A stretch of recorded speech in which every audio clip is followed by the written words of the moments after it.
Hello everyone, I am Jyoti Jha and welcome to NCERT the mind. तो आज हम लोग पढ़ेंगे क्लास 7 की हिंदी बुक बाल महाभारत कथा का 38वां अध्याय युधिष्ठिर की वेदना। तो आप इसे ध्यान से सुनिए। कुछ देर बाद युधिष्ठिर रोती बिलखती हुई स्त्रियों के समूह को पार करते हुए भाइयों व श्री कृष्ण सहित धृतराष्ट्र के पास आए। वह नम्रतापूर्वक हाथ जोड़े खड़े रहे। इसके बाद धृतराष्ट्र ने भीम को अपने पास बुलाया।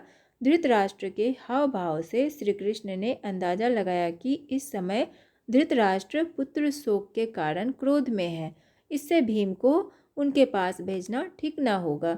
अतः उन्होंने भीमसेन को तो एक तरफ हटा लिया और उसके स्थान पर लोहे की एक प्रतिमा दृष्टिहीन राजा धृतराष्ट्र के आगे लाकर खड़ी कर दी।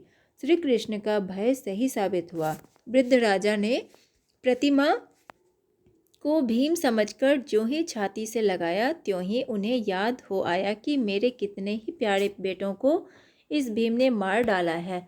इस विचार के मन में आते ही धृतराष्ट्र क्षुब्ध हो उठे और उसे जोरों से छाती से लगाकर कस लिया। प्रतिमा चूर चूर हो गई, पर प्रतिमा के चूर हो जाने के बाद धृतराष्ट्र को ख्याल आया कि मैंने यह क्या कर डाला। वह दुखी हो गए और शोक विहल होकर बोले, हाय, क्रोध में आकर मूर्खतावश मैंने यह क्या कर डाला, भीम की हत्या कर दी। यह कहकर वह बुरी तरह विलाप करने लगे। इस पर श्री कृष्ण ने धृतराष्ट्र से कहा, राजन क्षमा करें, मुझे पहले ही से मालूम था कि क्रोध में आकर आप ऐसा काम करेंगे। इसलिए उस अनर्थ को टालने के लिए मैंने पहले से ही उचित प्रबंध कर रखा था। आपने जिसको नष्ट किया है वह भीमसेन का शरीर नहीं बल्कि लोहे की मूर्ति थी। आपके क्रोध का ताप उस पर ही उतरकर शांत हो गया। भीमसेन अभी जीवित है। यह सुनकर धृतराष्ट्र के मन को धीरज बंधा और उन्होंने अपना क्रोध शांत कर लिया। उन्होंने सभी पांडवों को आशीर्वाद देकर विदा किया। धृतराष्ट्र से आज्ञा पाकर पांचों भाई श्री कृष्ण के साथ गांधारी के पास गए। गांधारी का शोकोद्वेग देखकर अर्जुन भी डर गया और श्री कृष्ण के पीछे ही खड़ा रहा, कुछ बोला नहीं। गांधारी ने अपने दग्ध हृदय को धीरे धीरे शांत कर लिया और पांडवों को आशीर्वाद देकर विदा किया। युधिष्ठिर आदि सब वहां से चले गए, परंतु द्रौपदी वहीं गांधारी के पास ही रही। अपने पांचों सुकुमार बालकों के मारे जाने के कारण द्रौपदी शोक विहल होकर रो रही थी। उसकी अवस्था पर गांधारी को बड़ी दया आई। वह बोली, बेटी दुखी ना हो, मैं और तुम एक ही जैसी हैं। हमें सांत्वना देने वाला कौन है? इस सब की दोषी तो मैं ही हूँ। मेरे ही दोष के कारण आज इस कुल का सर्वनाश हुआ है, पर अब अपने को भी दोष देने से क्या लाभ। युधिष्ठिर के मन में यह बात समा गई थी कि हमने अपने बंधु बांधवों को मारकर राज्य पाया है। इससे उनको भारी व्यथा रहने लगी। अंत में उन्होंने वन में जाने का निश्चय किया ताकि इस पाप का प्रायश्चित हो सके। यह सुनकर सब भाइयों पर मानो वज्र गिर गया। वे बहुत चिंतित हो उठे और बारी बारी से सब युधिष्ठिर को समझाने लगे। अर्जुन ने गृहस्थ धर्म की श्रेष्ठता पर प्रकाश डाला। भीमसेन ने कटु वचनों से काम लिया। नकुल ने प्रमाण पूर्वक यह सिद्ध करने का प्रयत्न किया कि कर्म मार्ग न केवल सुगम है बल्कि उचित भी है, जबकि संन्यास मार्ग कटीला और दुष्कर है। इस तरह देर तक युधिष्ठिर से वाद विवाद होता रहा।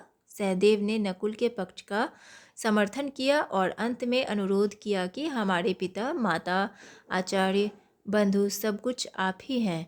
हमारी ढिठाई को क्षमा करें। द्रौपदी भी इस वाद विवाद में पीछे ना रही। वह बोली, अब तो आपका यही कर्तव्य है कि राजोचित धर्म का पालन करते हुए राज्य शासन करें और चिंता ना करें। तब शासन सूत्र ग्रहण करने से पहले युधिष्ठिर भीष्म के पास गए, जो कुरुक्षेत्र में सरसैया पर पड़े हुए मृत्यु की प्रतीक्षा कर रहे थे। पितामह भीष्म ने युधिष्ठिर को धर्म का मर्म समझाया और उपदेश भी दिया। धृतराष्ट्र भी युधिष्ठिर के पास आकर सांत्वना देते हुए बोले, बेटा तुम्हें इस तरह शोक विहल नहीं होना चाहिए। दुर्योधन ने जो मूर्खताएं की थी उनको सही समझकर मैंने धोखा खाया। इस कारण मेरे 100 के 100 पुत्र उसी भांति काल कवलित हो गए, जैसे सपने में मिला हुआ धन नींद खुलने पर लुप्त हो जाता है। अब तुम ही मेरे पुत्र हो, इस कारण तुम्हें दुखी नहीं होना चाहिए। तो ये चैप्टर आपका कंप्लीट हो चुका है। तो अब प्रश्न उत्तर कर लेते हैं। तो देखिए, आपका पहला प्रश्न है, धृतराष्ट्र ने भीम के प्रतिमा के साथ क्या किया? उत्तर, धृतराष्ट्र ने प्रतिमा को भीम समझकर जोरों से छाती से लगाकर कस लिया और प्रतिमा चूर चूर हो गई। दूसरा प्रश्न, युधिष्ठिर स्वयं को दोषी क्यों मान रहे थे और उन्होंने क्या निश्चय किया? उत्तर, युधिष्ठिर के मन में यह बात समा गई थी कि हमने अपने बंधु बांधवों को मारकर राज्य पाया है। इससे उनको भारी व्यथा रहने लगी।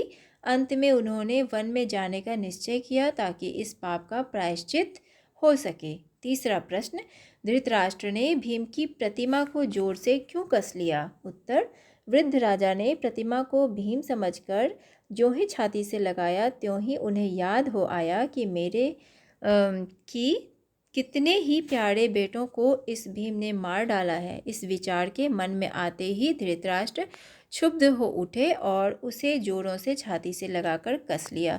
प्रतिमा चूर चूर हो गई।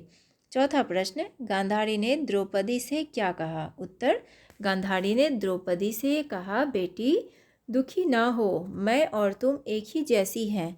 हमें संतावना देने वाला कौन है? इस सब की दोषी तो मैं ही हूँ। मेरे ही दोष के कारण आज इस कुल का सर्वनाश हुआ है, पर अब अपने को भी दोष देने से क्या लाभ? पांचवा प्रश्न, श्री कृष्ण ने धृतराष्ट्र के पास भीमसेन के स्थान पर लोहे की एक प्रतिमा क्यों भिजवाई? उत्तर, धृतराष्ट्र के हाव भाव से श्री कृष्ण ने अंदाजा लगाया कि इस समय धृतराष्ट्र पुत्र शोक के कारण क्रोध में है। इससे भीम को उनके पास भेजना ठीक न होगा। अतः उन्होंने भीमसेन को तो एक तरफ हटा लिया और उसके स्थान पर लोहे की एक प्रतिमा दृष्टिहीन राजा धृतराष्ट्र के आगे लाकर खड़ी कर दी। छठा प्रश्न, धृतराष्ट्र शोक विहल क्यों हो गए? कृष्ण ने उन्हें कैसे शांत किया? उत्तर, धृतराष्ट्र को लगा कि क्रोध में आकर मूर्खतावश उन्होंने भीम की हत्या कर दी। इस पर श्री कृष्ण ने धृतराष्ट्र से कहा, राजन क्षमा करें, मुझे पहले ही से मालूम था कि क्रोध में आकर आप ऐसा काम करेंगे। इसलिए उस अनर्थ को टालने के लिए मैंने पहले से ही उचित प्रबंध कर रखा था। आपने जिसको नष्ट किया है वह भीमसेन का शरीर नहीं बल्कि लोहे की मूर्ति थी। आपके क्रोध का ताप उस पर ही उतरकर शांत हो गया। भीमसेन अभी जीवित है। सातवां प्रश्न, युद्ध में विजय पाकर भी युधिष्ठिर खुश क्यों नहीं थे? इस पर धृतराष्ट्र ने युधिष्ठिर से क्या कहा? उत्तर, युधिष्ठिर के मन में यह बात समा गई थी कि हमने अपने बंधु बांधवों को मारकर राज्य पाया है। इससे उनको भारी व्यथा रहने लगी। धृतराष्ट्र ने युधिष्ठिर को संतावना देते हुए बोले, बेटा तुम्हें इस तरह शोक विहल नहीं होना चाहिए। दुर्योधन ने जो मूर्खताएं की थी उनको सही समझकर मैंने धोखा खाया।